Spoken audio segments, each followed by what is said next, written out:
Hello everyone. I hope you all are safe and healthy. Today in 12th Commerce Economics, we are going to start with a new chapter, chapter number 2, Indicators of Growth and Development. We have already covered chapter number 1 and chapter number 4. Chapter number 1 that is related with the graphs in economics and chapter number 4 that is banking and monetary policy. The 8 videos are already uploaded. If you haven't seen it yet, you can go on the YouTube channel and you can search for that.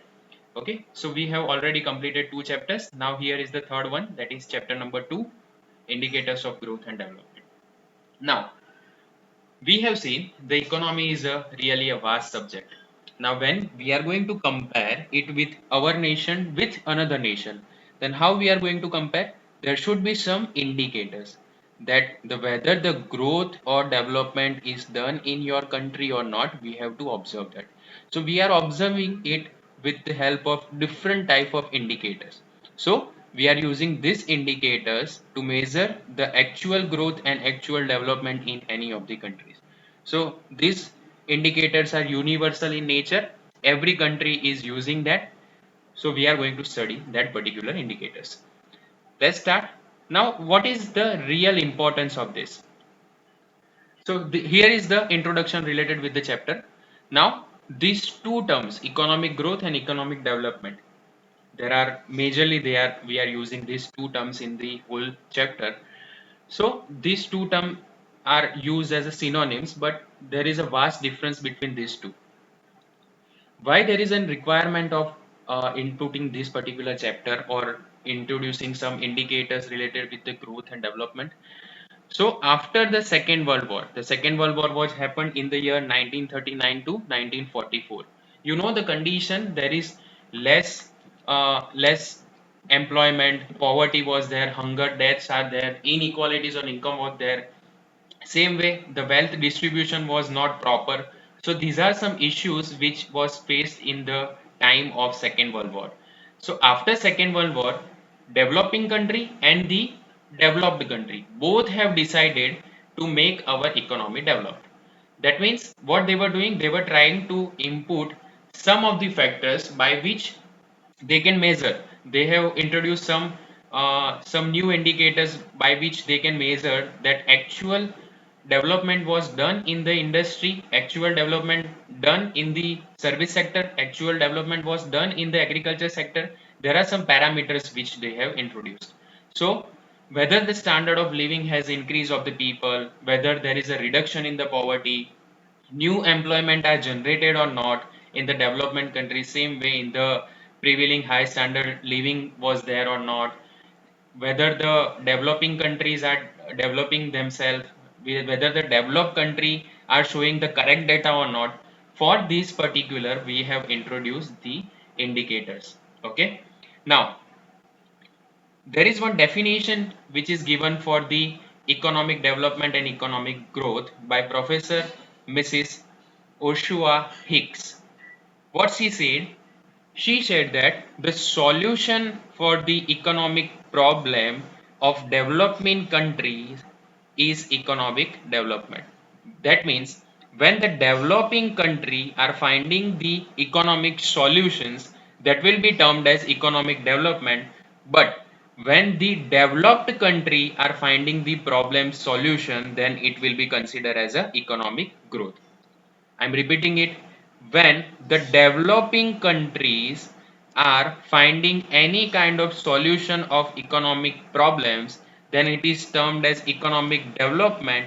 But when there is developed countries like Soviet Russia, USSR, then the United Kingdom, USA, these all countries are considered as a developed country.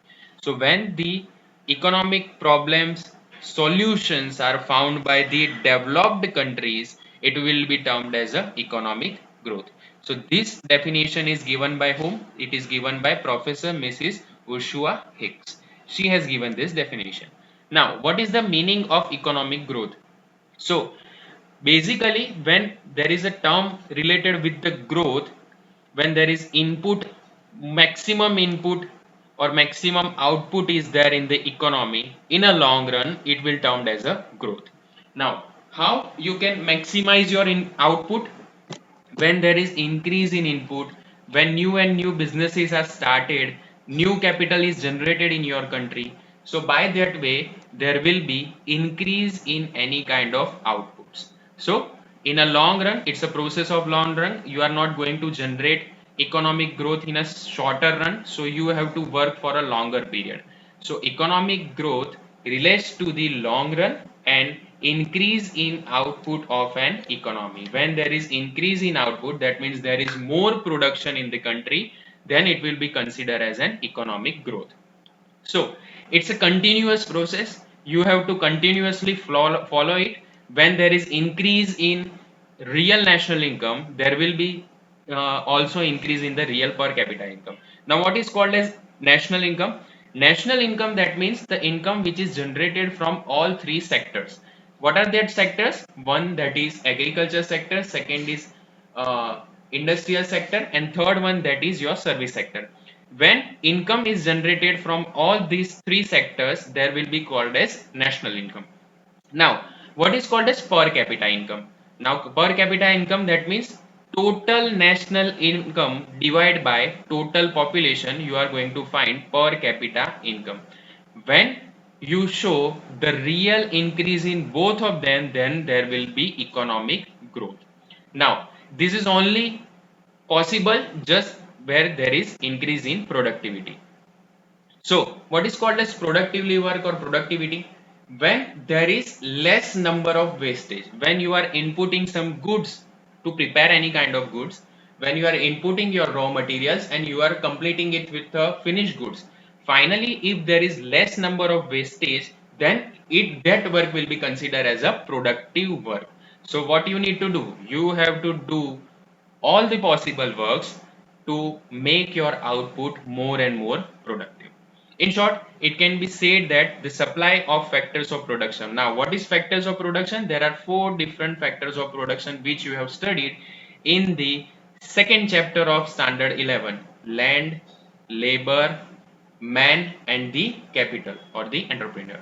So that will be your factors of production. When you are inputting your factor of production, if you use it in a productive and efficient way, then it will be considered to increase in your national income. That means the income which is generated from all three sectors, and it will increase in your real per capita income. Per capita, that means the individual's income, the every person's income, there will be increase in that. So that will be considered as a economic growth. But even these terms has some limitation, that economic growth is only measured in quantitative form. You are not measuring it in a qualitative form. You are only seeing the numbers. That is called as economic growth. Understood? Next point.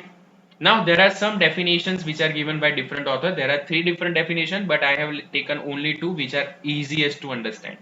First one, that is economic growth, refers to the growth rate in the national income or rise in total quantum of goods to its people and services. What does it mean? It means that when there is growth rate of national income rise in the total quantum of goods, that means less number of input and you are getting more output. That is again about the productivity. When there is less input and more output, when the productivity is increasing, ultimately your real national income will also increase. And we are surrendering our goods to the people and the services, that means goods and services are rendered, then it is called as economic growth. Who has given the definition? The definition is given by Professor Sen. Okay. Next one, a long-term increase in capacity of a country to supply diverse economic goods to its people is known as growth, economic growth. So here the long-term increase in the capacity. How we are increasing our capacity? By reducing the numbers of wastage. When the wastage is lesser, there will be increase in our economic growth. So this definition is given by the Sumon Konats. Okay. So these two definitions are there. Now, economic growth has some limitations. So we are going to discuss all four in that. So this question can be asked for 2 marks. You can observe this. economic growth into consideration only the quantitative challenges or quantitative changes. When there is any kind of qualitative change that can be not measured with the help of economic growth. Economic growth is only measuring things into numbers. You are only measuring things which are quantitative in nature, not the qualitative one. So this is the first limitation. We are not considering the things which are qualitative. Okay. Second one, in economic growth, there is a rise in national income and per capita income, but the institution and psychological factors remain as before. So you have seen in the definition, when there is increase in your national income and per capita income, then it will be considered as your economic growth. But what about the institutional growth? What about the psychological factor, whether the person is satisfied by his work or not? That is also considered as a growth, but that term is not going to be used when there is a consideration of economic growth.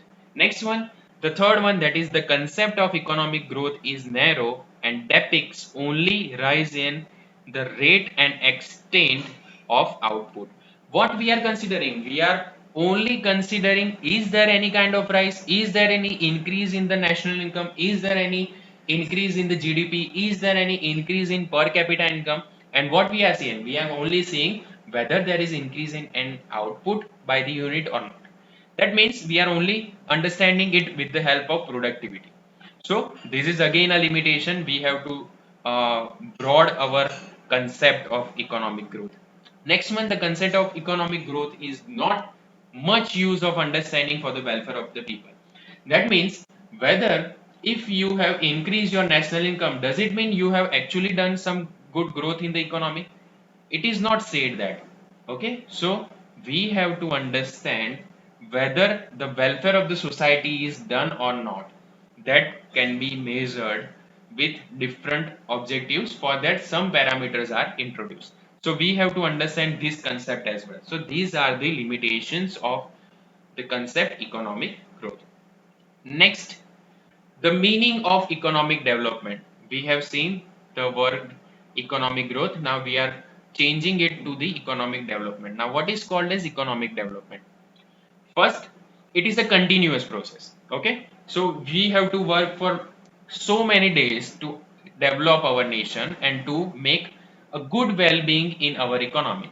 So finally, what we need to do, we have to include the economic growth, economic welfare, and economic progress together. Then it will be termed as a economic development.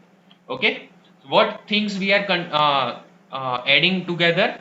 We are adding economic growth, economic welfare, and economic progress.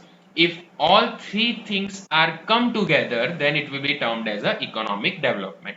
Okay, now in economic development, we are not only observing the things which are quantitative in nature, we are also observing the things which are qualitative in nature. That means the limitation of economic growth is sustained by the economic development. Means whether there is an issue related with the national income, real capita income, about the quantitative growth, but what about the qualitative growth? So for that, we have made a parameter of economic development. So in this, the development is different from the growth. The both the things are different and we have to observe it in a different manner. Next point, these are the definitions which are given by different authors for the economic development. First one, that is economic development, it's a multi-dimensional process. Now what is called as multi-dimensional process? There is, here see the line, what we are including in economic development, we are including economic growth, economic welfare, and economic progress. We are adding all these three things. That means this process can be attained by adding all three. So it's a multi-dimensional process. It has already three different processes in it. So we have to complete it. Afterwards, we are going to achieve our economic development. So this definition is given by Michael Todaro. So this is the first definition. Now see the second one. Economic development is such a process in which there is no increase in the population living below the poverty line and the distribution of income does not further increase in the inequalities. and there is continuous rise in the real capita income of the country after a long period of time. This definition is given by G.M. Meyer. So what does it mean? Population should not be under the poverty line. That means under what term we are using for our nation's poverty line? We use BPL, below poverty line. That means any of the population should not be beyond this line. That means below this particular line. Then everyone should be beyond this line. Okay. Then second thing, there should not be any kind of inequalities in the income. That means, for example, if the total population of our country is 1 crore, and if the income is 6 crore, that means everyone is getting 6 rupees as a form of income. So if everyone is getting the same income, that is called as equal income distribution. So there should not be any kind of inequality in nature. Same way, there should be every time there should be continuous rise in your capita income. There should be always increase in your capita income. Then it is considered as a economic development. Okay, and it is again, it's a multi-dimension process, and it is work for more time. It will take so much of long time. Then it is considered as a economic development, and this definition is given by G.M. Meyer. Okay, so you have to remember these two definition. Who are the authors of the definition? You have to remember. Next point, what are the characteristics of economic development? So here is the characteristics of economic development. First one, that is economic development is a continuous process. You have to work continuously for it. Then qualitative and quantitative change will take place. That means in economic growth, we are only taking the data which are quantitative in nature, but when it the terms economic development is there, we have to use both of them. Then next one, that is change in demand. We have to understand if there is any kind of technological change, or if there is any kind of need change in the demand, we have to understand that. Next one, your labor will become more dynamic. As more education you will give to the laborers, they will become more dynamic.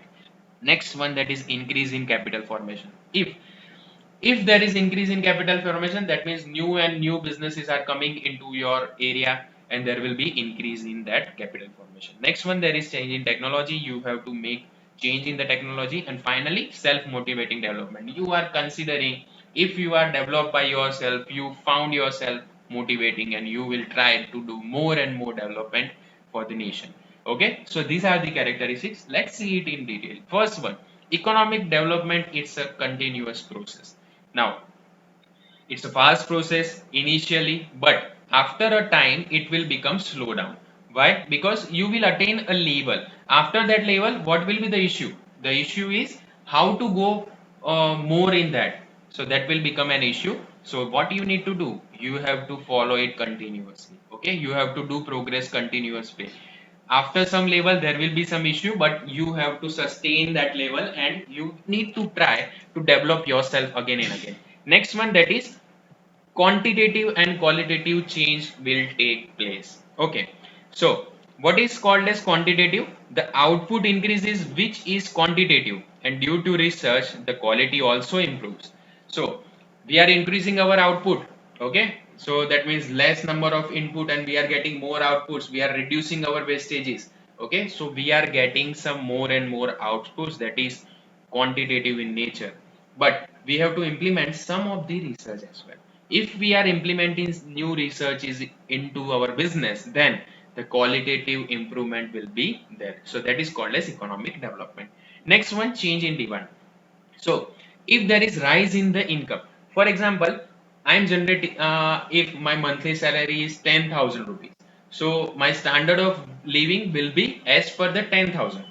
If my income is double, that means if it is double or triple, that means 30,000 I'm getting as a salary in this duration. So what will be my taste and preferences will change. You are understanding it.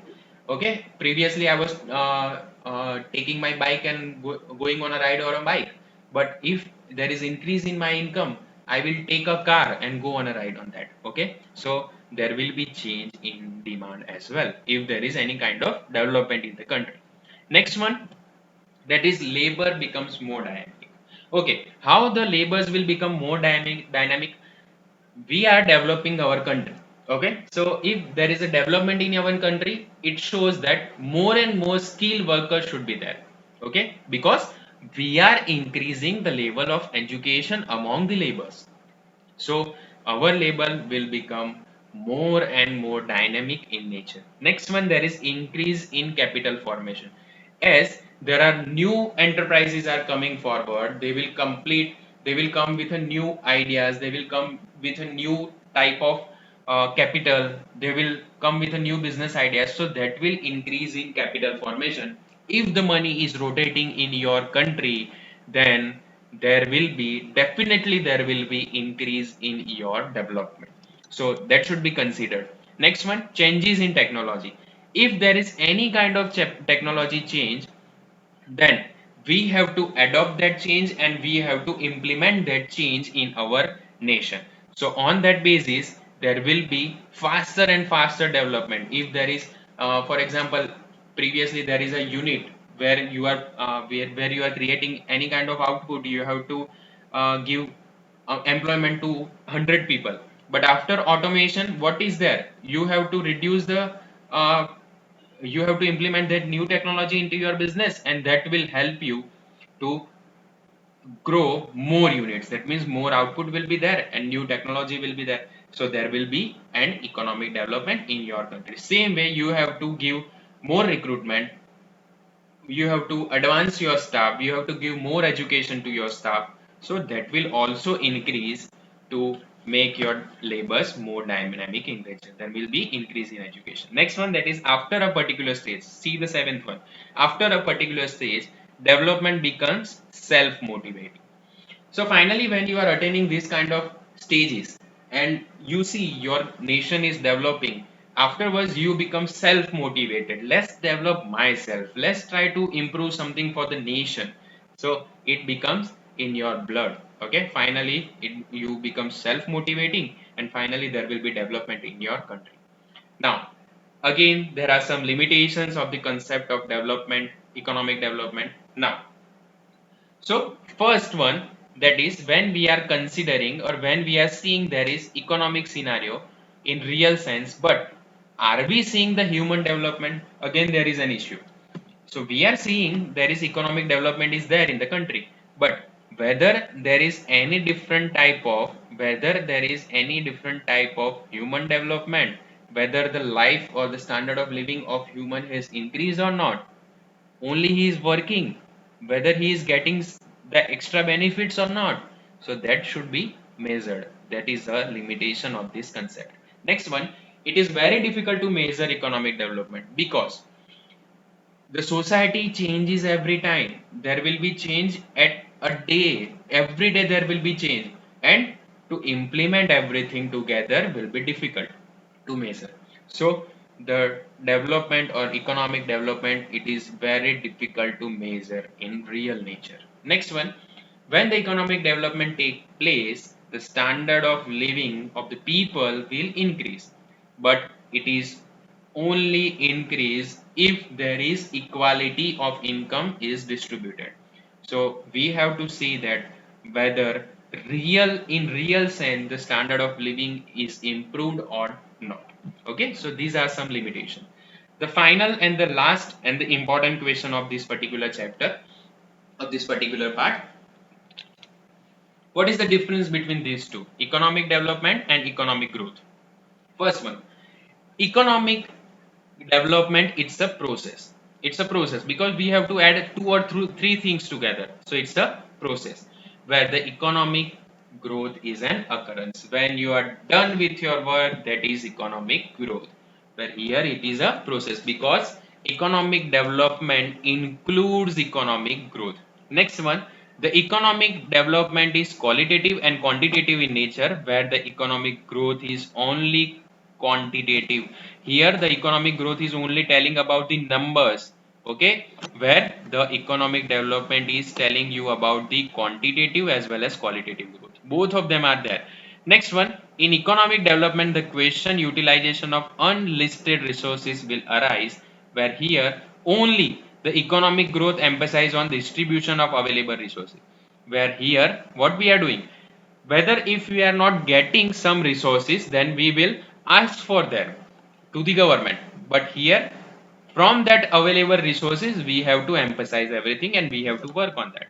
Next one, the concept of economic development is related with the developing country. Here it is with the developed country. Next, economic development is difficult to measure. Here it is very easy to measure, because what we need to do, we have to just calculate national income and per capita income. But here we have to utilize the quantitative measures as well as qualitative measure. Both the measures we have to use, so it is difficult to measure. Next, the concept of development is broad in nature, it is narrow, because there is only two things which we have to measure. Here we have to measure three or four different things, quantitative and qualitative data. Next, economic development is related to the distribution along with the per capita income.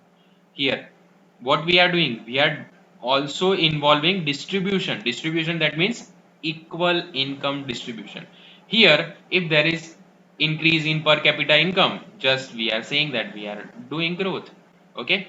Next, this is slow in process, this is rapid process. Slow, that means we have to take 20-30 years to reach on this level of economic development, where economic growth is a rapid process. You can do is very fast. If you are increasing your outputs, then there will be increase in economic growth.